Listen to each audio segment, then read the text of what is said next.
Bismillahirrohmanirrohim. Assalamualaikum warahmatullahi wabarakatuh. Di video ini saya akan memaparkan kaitannya dengan prinsip-prinsip dan asas-asas dalam pengadilan agama.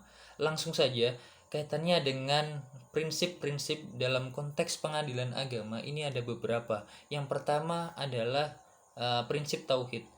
Dalam prinsip tauhid ini dijelaskan bahwa hakikatnya manusia berada di bawah suatu ketetapan yang sama, yakni mengesahkan Allah Subhanahu wa taala. Dalam artian lain, hanya Allah Subhanahu wa taala sematalah yang harus ditaati hukum-hukumnya. Berdasarkan prinsip ini, maka pelaksanaan terhadap hukum Islam merupakan bentuk dari ibadah dalam artian penghambaan manusia dan penyerahan dirinya kepada Allah Subhanahu wa taala sebagai manifestasi atas pengakuan atas kemahaesaan Allah Subhanahu wa taala. Yang kedua adalah prinsip keadilan. Perintah ini terutama ditunjukkan kepada mereka yang diberikan kewenangan, diberikan tugas untuk memegang suatu kekuasaan atau yang mempunyai keterkaitan dengan suatu kekuasaan, seperti misalnya para pemimpin, kemudian para hakim, mufti, dan lain sebagainya. Ada beberapa ayat di dalam Al-Quran yang kemudian menunjukkan hal-hal kaitannya dengan prinsip keadilan ini. Di antaranya adalah dalam surat Quran surat Al-Maidah ayat 8 dan surat Al-An'am ayat 152. Kemudian yang ketiga adalah prinsip amar ma'ruf nahi mungkar. Prinsip amar ma'ruf nahi mungkar merupakan atau didasarkan pada firman Allah Subhanahu wa taala, yakni Quran surat Ali Imran ayat 110, yang pada dasarnya perintah amar ma'ruf nahi mungkar ini ditujukan kepada seluruh umat manusia yang beriman dan hukumnya adalah sunnah. Akan tetapi kepada orang-orang yang kemudian ditugaskan untuk hal tersebut, maka hukumnya adalah wajib. Dalam peradilan Islam misalnya atau dalam pengadilan agama ada wilayah atau lembaga atau hisbah yang dipimpin oleh muhtasib. Tugas dari muhtasib itu adalah amar ma'ruf nahi mungkar. Oleh karena itu, amar ma'ruf nahi mungkar bagi seorang muhtasib hukumnya adalah wajib. Kemudian yang keempat adalah prinsip al-musawwah atau persamaan, atau bisa juga equality. Prinsip persamaan ini didasarkan pada firman Allah Subhanahu wa taala dalam Quran surat Al-Hujurat ayat 13.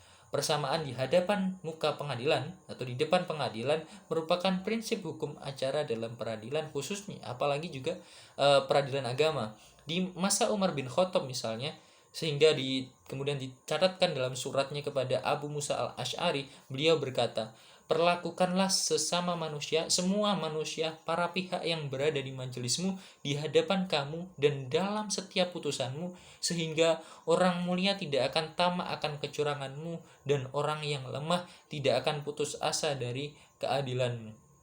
Berikutnya, yang kelima adalah prinsip ta'awun, atau bisa juga disebut prinsip tolong-menolong. Prinsip ini didasarkan pada firman Allah Subhanahu wa taala dalam Quran surat Al-Maidah ayat 2 dan Quran surat Al-Mujadalah ayat 9.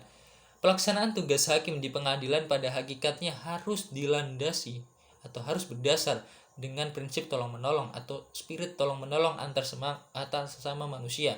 Para pihak yang berperkara, para pihak yang bersengketa datang ke pengadilan untuk menuntut atau mempertahankan haknya yang sudah dirampas oleh orang lain.